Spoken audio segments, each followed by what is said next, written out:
Among that one, in the up to last session, I had discussed about the microfossils up to astropods. And the remaining another type of calaceous microfossil is the petropods. Petropods. So what are these petropods? So these petropods are the another calcareous fossil, microfossils. So this petropods also known as the sea butterflies. These petropods, they are also known as the sea butterflies or the marine gastropods adapted to a pelagic life. And one more thing is they have argonatic shells that are susceptible to solutions. So these petropod fossils are preserved between 300 to 700 meters depth. And coming to the another important point in the petropods, calcareous microfossils, they range from the Upper Cretaceous to the recent times. And scientists have seen the negative effects of the ocean acidification on petropods and are studying these organisms to better understand the problem. So that is about the petropods. So about the oceanic studies, how to review what was at the time of stages of the ocean conditions. So in this, by these petropod fossils, we can know the ocean acidification. And next type of calcareous microfossil is the bryozoa colonies. Bryozoa, we call it as bryozoa. The bryozoa colonies. So the bryozoa colonies are susceptible benthic organisms living chiefly in a marine environment. They are living in the marine environment and they live in the colonies. That is why these bryozoa colonies, we call it as a bryozoa colonies. So they live in the colonies. So containing the several microscopic individuals, but the colonies may range in a size from the millimeters to 1 centimeter in diameter. So colonies, that means the smaller size, that means from millimeter to 1 centimeter in diameter. And majority of these bryozoa have calcified skeletons. So that's why they are coming under the calcareous microfossils. So calcified skeleton that is easily preserved as fossils. So their age or their range from Ordovicians to the recent times.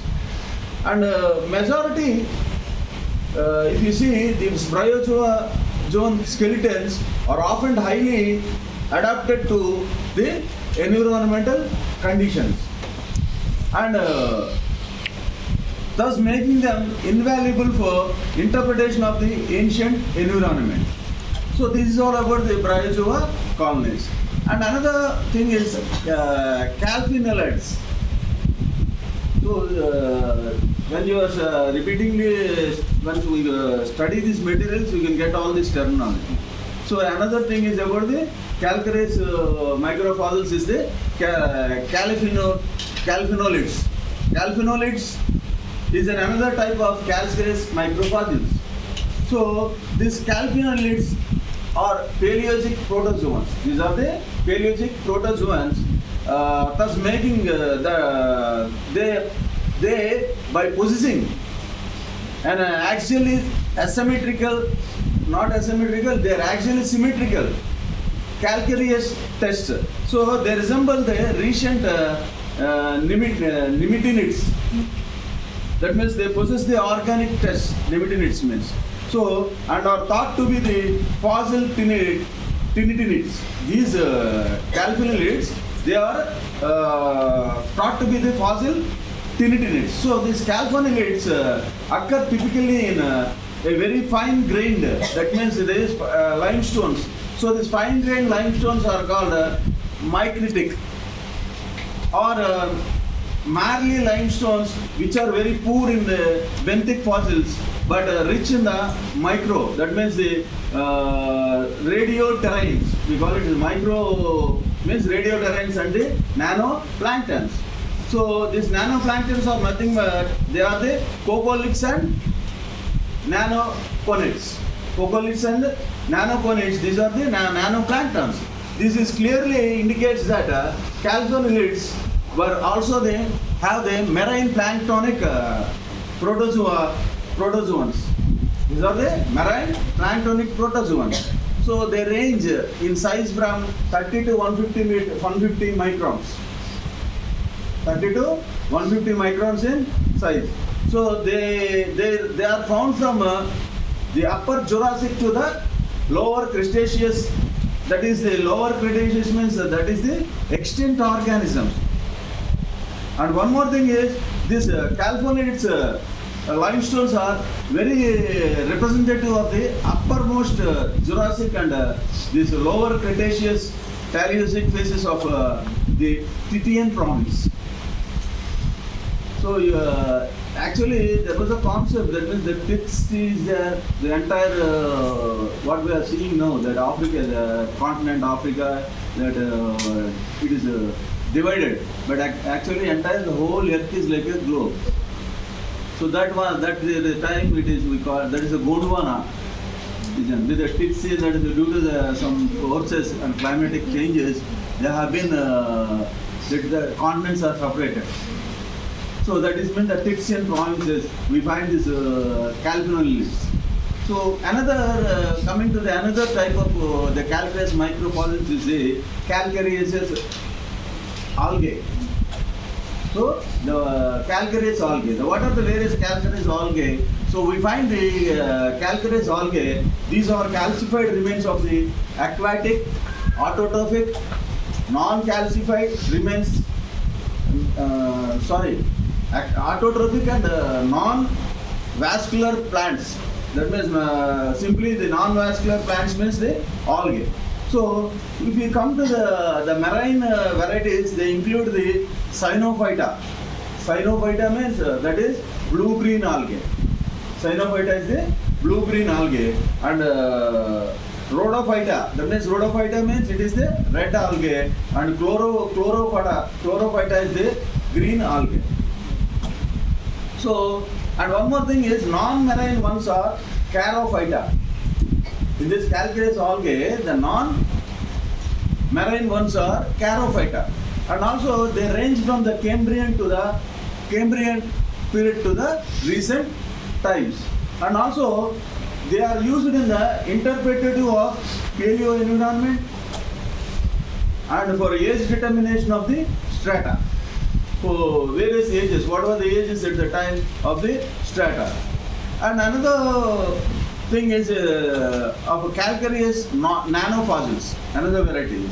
So apart from the calcareous microfossils, that are calcareous nanofossils, which are thinner in size. These calcareous nanofossils, they are thinner in size. The sample preparation technique of calcareous non-plankton in bit is a bit different than the calcareous fossils. So for this, how we will be preparing a sample preparation. So the sample preparation technique to obtain the calcareous phytoplankton, nanoplanktons are. So first will be these things. We take the distilled water is added to the 5 grams of crusted rock sample that has been passed through a 30 mesh sieve. Sieve means you all know, that means gelid. That means with that 30 mesh sieve that will be passed through the 30 mesh sieve, and the mixture is thoroughly stirred, that mixture. And the next process is the sample is short centrifuged at 300 rpm. Centrifuge means it's a machine will be there, will keep the solutions, and will be the rotator, that vessel will be moving. So that means by basing on this RPM. So for this present solution, what we are at 300 meters RPM. For the time, what is the time we keep this at 300 meters RPM? That is for 15 seconds only we keep this sample and for centrifugation. So the descendant is set aside, and the process is repeated to 3 to 8 times until the descendant is nearly clear. And the next step, what we do with the sample is the descendant in the is short centrifuged again. Again, the descendant is centrifuged again at 850 RPM. First, it had done the centrifuge at 300 RPM, and now we are centrifuging at 800 RPM for 30 seconds. And also, and then we are setting aside for the lateral examinations. And after that, the residue contained particles size between 3 and 25 micrometers, that means are rich in this nanoparticles. And after that, to prepare the stream slides, the suspension containing the nanoplankton is dispersed on a glass cover slip and dried. So the cover slip is mounted on a glass with a Canadian balsam. And another type of here, it is the coccolithophores. Coccolithophores is another important aquatic calcareous nanofossils. Coccolithophores are the another important aquatic calcareous nanofossils that we find. When the fine particles of the middle segment are observed under a very high magnifications of 1,000 times or more, a great diversity of tiny arrays of calcareous crystallites, that means small things of calcareous crystallites are observed, and these are the calcareous nanoplanktons. So coming to the coccolithophores, these are the minute, dominantly marine. So they are marine. And one more thing is planktonic these are planktonic, autotrophic, unicellular, and one more thing is from golden brown algae of extremely small size, even less than 25 micrometers.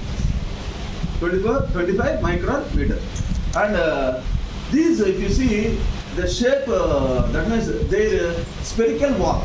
The spherical wall, we call it as cocosphere, is covered with a minute calcareous plates. With a minute calcareous plates, we call that as a coccoliths. Minute calcareous plates, we call it as a coccoliths, and which are preserved as nanofossils. And mostly, I already told you, that means it's a marine. So mostly the marine, but also found in the coastal and freshwater also. Mainly they are of marine environment, but they are also found in the coastal and freshwater also. So and their age, what is the age of this coccolithophores? That means the coccolithophores age, they range from the Jurassic to the recent times. And one more thing is a rapid evolutionary diversification. A rapid evolutionary diversification has made them extremely valuable biostratigraphic tools. So these are very important in for a valuable biostratigraphic tool. So in the deep sea drilling vessels, they help in the rapid age determination of the deep sea course update. So you find this means what is the deep sea age is you can find it. And another thing is variety is the non-coccolithophore nanoliths. So coccolithophores we discussed. And the next thing is about the non-coccolithophore nanoliths. Non-coccolith nanoliths. So these they are what are they are again classified as bryoida spirits and also cerulithids. So see, and disc asteroids. So if you come to the bryoida spirits, so these are commonly, that means the thing is the pentaliths are common. So these pentaliths are common, and they range from the Mesozoic and Cenozoic era periods. So another of non-coccolithophore nanoliths is the ceratolithids. Ceratolithids means these are horseshoe shaped. horseshoe. It will look like a horseshoe shaped. They occur in the late Cenozoic era. And coming to the another type is the discoasteroids. Discoasteroids means they are disc shaped or star shaped astrolithics ranging in age from the Paleocene to the Pliocene. And another type of this is the lithostromatonids. So these are the thick triangular tests with highly ornamental surfaces, and they occur during the period of the Cenozoic. So up to now we have discussed about the calcareous microfossils. So the another type of microfossils now we are going to discuss is about the siliceous microfossils. The another type. Up to now we have discussed a lot about the calcareous microfossils. And now we are going to discuss another type of microfossil, that is the siliceous microfossil. So in the siliceous microfossils, the sample preparation techniques to obtain this siliceous microfossils is the first thing, the sample preparation techniques we use, and what are they? So this that we treat this sample with hydrogen peroxide to remove the organic matter.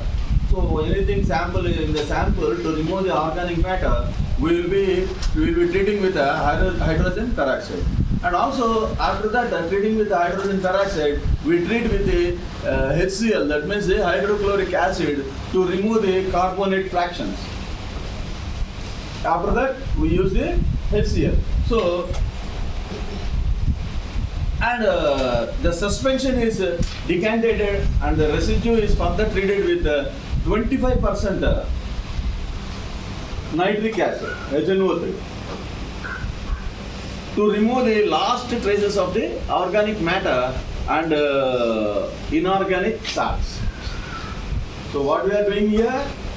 We are treatment of hydrogen peroxide. first we are treating with the hydrogen peroxide, and after that we are treating with the hydrogen chloride, and whatever the sample is decanted, Carbonate water. again we are doing with the treating with 25% nitric acid, HNO3, to remove the whatever the last traces of organic matter and the inorganic matter. And also then after that what we do, the distilled water is added to the residue and allowed to stand for some time. The solution is decanted and the residue is ready for the preparation of the slide. And one more thing, after that for preparing the slides, the residue is diluted with the distilled water and stirred well so that the microfossils are brought into the suspension. And after that, the small amount of this suspension is spread on a glass slide. So on a glass slide, we take the suspension and put it on a glass slide and we'll dry it on a hot plate. And we are fixing it in the glycerine for temporary mounting in Canada balsam or Hyrax for permanent. Hyrax for the permanent. So in the siliceous microfossils, the another type of siliceous microfossils is the silicoflagellata. Silicoflagellata. So these are silicoflagellata or the marine planktonic organisms related to the coccoliths, but with siliceous skeletal instead of calcareous one. The main difference here is the skeleton is of calcareous instead of siliceous instead of calcareous. So they are the, what are these silicoflagellates? These silicoflagellates are the single-celled flagellate marine plankton with an internal skeleton constructed of opaline silica. And one more thing is the skeleton may consist of the thin ring arcs and spines, and they may vary from complexing of two rings or polygons joined by a series of rods. With a series of rods. And one more feature of this one is coming to the another thing is their sizes.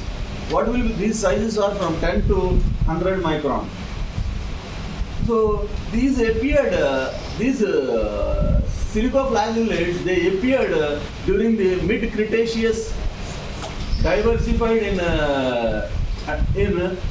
Tertiary. That means the Tertiary is the Miocene period. So the living representatives, they occur in all the latitudes. These silicoflagellates. So among the siliceous microfossils, another type of siliceous microfossils is the diatoms. What are they? They are another type of siliceous microfossils is the diatoms. So these diatoms are unicellular algae with a siliceous external skeleton. This external skeleton we call it as frustulae. We call it as frustulae. So the frustulae consists of two walls fitting together like minute boxes and lids. So their shapes and structures are extremely variable, and they can be discoidal, elliptical, rhombic, triangular and rectangular in shape. So another thing is these diatoms can be solitary or colonial, and they can be planktonic or benthonic, but are confined to the aquatic zone in marine as well as fresh waters. And coming to the another point of the diatoms, this diatom frustulae, they vary from 2 microns to 2 millimeters. Frustula means very good. External skeleton. So they range in age from Jurassic to the recent times. So one more thing is this diatomaceous earth is used in industry as an filtering medium. And also these diatoms are used for interpretation of paleoecology of sedimentary rocks. And after that, another type of siliceous microfossils is the radiolariae. Is the radiolariae. So these radiolariae are important siliceous microfossils. So they are the diverse group of felsic, marine, protozoa, spherical or conical in shape with radiating filiform pseudopodia. And they construct the elaborate biogenetic siliceous or strontium sulfate. The strontium sulfate is celestite skeleton. So there are 3 major groups of radiolariae, and of which only the group Polycystina, that has skeleton composed of amorphous opaline silica, is fossilized. And one more thing is polycystine radiolariae are classified as spumellarians, nacellarians, and coming to this spumarians, which are spherical, oval and discoidal shape. And coming to the another type of this radiolariae, that is the nacellarians. So these nacellarians are bell-shaped, ring-shaped or bilobed, and they live in the open sea in all the climatic zones. So their size varies from 50 to 2000 microns, and they range in age from strategic range from the upper Cambrian to the recent times. And one more thing is these are used for the local correlation purposes. So this is all about the siliceous microfossils. What is the next type of microfossil? Phosphatic microfossils. So these phosphatic microfossils are another type, and these phosphatic nanofossils preparation of the sample is different with the remaining macrofossils. So how they are different? So here we need a huge amount of the sample to treat the phosphatic nanofossils. So here particularly we need a huge amount of the fossils. So they are extremely, why they are extremely smaller in size, because of smaller in size we need a huge amount of the fossils for sample preparation, and are not and one more thing is, and they are also not so much abundant as the microfossils we spoke earlier. They are not so much abundantly available microfossils. What we have been spoke earlier, they have been available, but these are not abundantly available, phosphatic nanofossils. And the sample preparation technique to obtain the phosphatic nanofossils. So what is the sample preparation technique? So first thing is the sample preparation. So 1 to 2 kg of the rock sample is required for the acid treatment. First we go for the acid treatment, and after that the crushed rock samples is immersed in a 10% glacial acetic acid. That means CHCOOH. That is CHCOOH is nothing but the glacial acetic acid buffered with sodium acetate or calcium acetate. They are buffered with the sodium acetate or the calcium acetate. And that too, they have to maintain a pH of 3.5 to a pH of 3.5. And they alternatively 10% HCOOH, that means the formic acid, is buffered with the calcium carbonate and tricalcium carbonate to a pH of less than 3.6, and the digestion may take a day to several days and requires a regular changing of the acid for this preparation of the fossils. So in this phosphatic nanofossils, the one of the type is the conodonts. These conodonts are the phosphatic nanofossils. So these are the minute tooth-like isolated phosphatic hard parts of the extant group of the primitive jawless vertebrates belonging to the chordata. And one more point here is they have been found in the rocks from Cambrian to Triassic age. They are found in the rocks of Cambrian to Triassic age. And one more, due to their smaller size, I already told you that means they are minor in size. That means due to their small size, that means 64 to 200 microns, abundance, widespread distribution, and the distinctive evolutionary transformation, they are valuable in the biostratigraphy and are used in the index fossils, the indexing of the fossils. And the color of the conodonts change from the pale amber to black under the influence of temperature and time in proportion to the depth and the duration of their burial. How much time it has been buried underneath. So the duration of the burial. And the conodont color alteration index is an indicator of thermal maturity.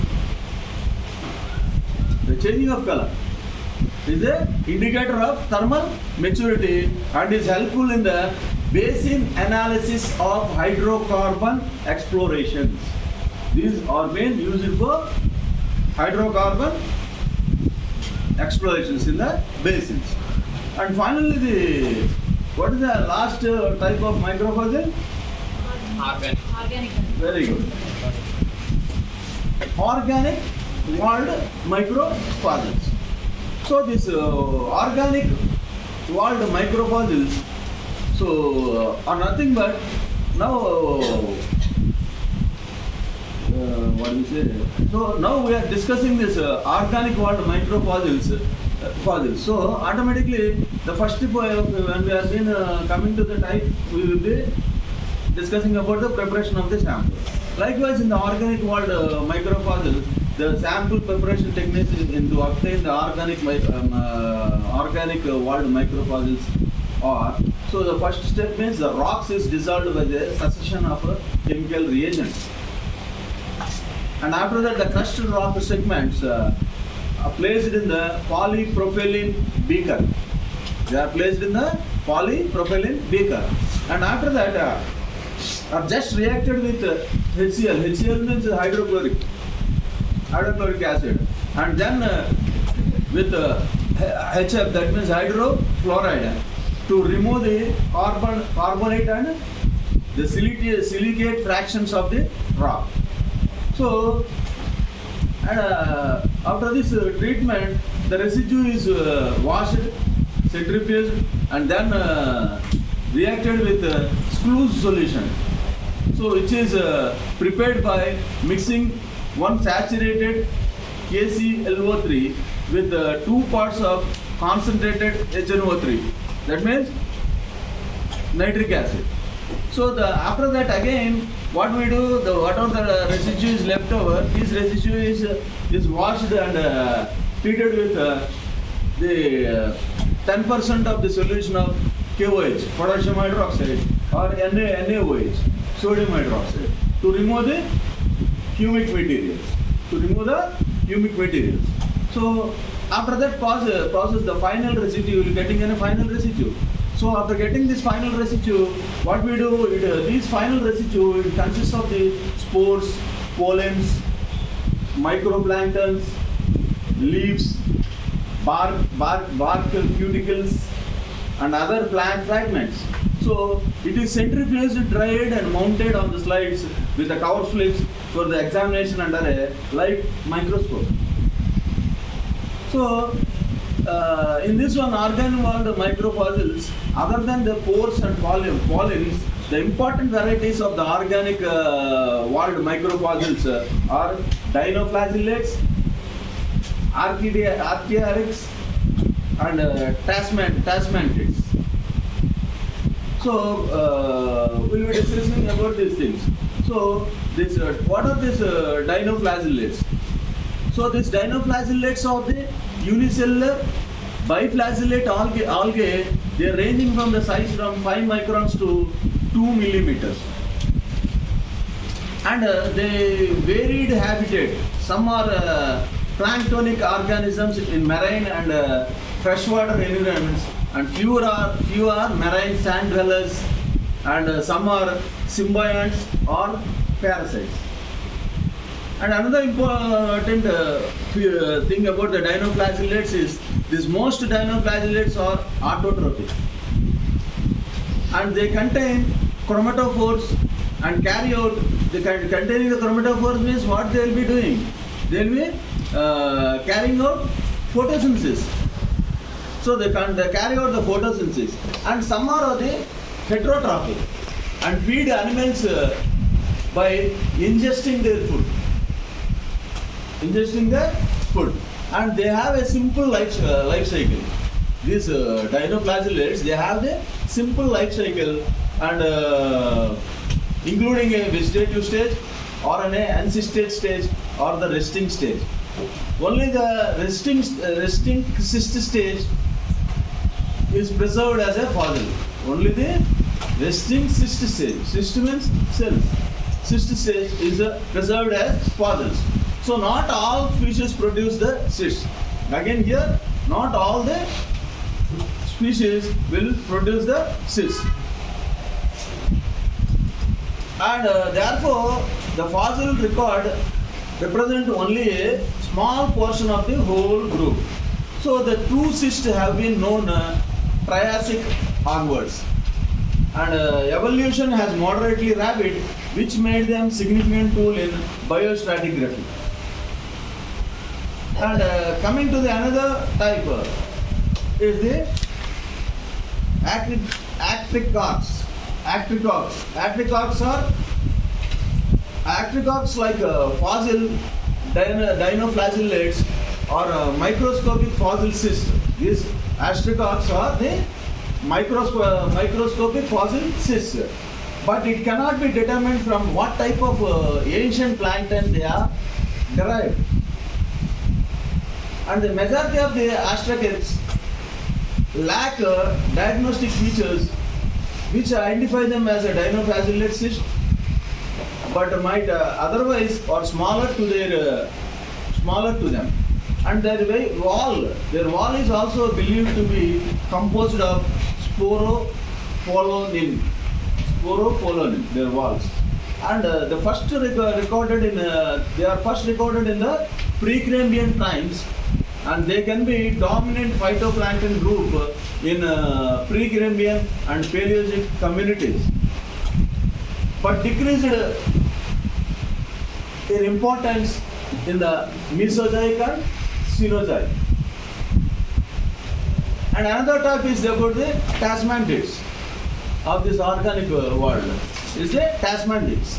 These Tasmanids are the unicellular, relatively thick-walled organic fossils characterized by the presence of numerous fine radical canals which may pass partially or completely through the wall. So they are predominantly spheroidal and also more rarely ovoidal, reniform, bioconvex or disc shaped. So the last three stages probably resulting from the compression. And also the cysts of the planktonic organisms live in a restricted marine environment. They are living in a restricted marine environment and sometimes forming the marine pits. They are forming, sometimes they are forming the marine pits. And the common occurrence of eugenic, that means restricted circulation. Eugenic is the restricted circulation. Like the black shales suggest that the environment of deposition was a death trap for them. It's a death trap for them. And alternately, it may be that Tasmanite cysts survived in a anaerobic toxic environments which restrict or inhibit the existence of the organism, these Tasmanids. And also they range in a size of less than 100 microns to greater than 600 microns, their size. And their range is from the Cambrian to Miocene times. So what is the stratigraphic range of these Tasmanids? The Tasmanic stratigraphic range is from the Cambrian to the Miocene times. And coming to the final thing, what is in the microfossils? That is the spores and pollens. So these spores and pollens are the most important organic world microfossils. The spores and pollen, they are the most important organic world microfossils, and the spores are produced by the lower plants such as the algae, fungi, mosses and ferns are some of the earliest preserved remains of the plants. So these pollen grains are the male reproductive bodies. That means microgametophytes. We call them as microgametophytes. That means the male reproductive bodies. They are the microgametophytes in seed plants. So they originate on the anthers of the flowering plants or angiosperms like oaks, grasses or roses. And in the microsporangia and that means microsporangia gymnosperms. Gymnosperms, that means the pines, firs, spruces, the species. And the spores are found in the Silurian onwards and pollens from Devonian. Spores are found from Silurian period onwards and these pollens are from Devonian. And due to the chemical and mineralogical modifications during the burial, their color may change progressively from pale yellow to orange to brown to black. So their color indicates, so in the earlier I think that means thermal index, I told you the color changing due to the temperature. Here also the color indicates the temperate regions of organic maturation in the sedimentary basin. And these pollens and spores of the plants are an alcatonomous micropaleontologic group. So they are the products of continental vegetation transported to the places of their deposition of wind, preserved in the lakes or the marine sediments. So the poles are the pollens made with the how this these are the seeds, these poles and spores. With the help of this wind, from this one they go move to a farther area and they have the development seeds and the vegetation will be developing. So this by the deposition of the wind preserved in the lake or the marine environment. And other plant microfossils they indicate the seed coating, seeds, wood fragments. In the thin section, their study is covered in the field of palynology. This palynology and spores is palynology. So the identification of the spores, pollens and other organic nanofossils require a high quality compound binocular microscope equipped with an oil immersion objective of 950 to 1500 magnification. So this is all about the microfossils. We have completed all the types of microfossils. So this is all about the microfossils.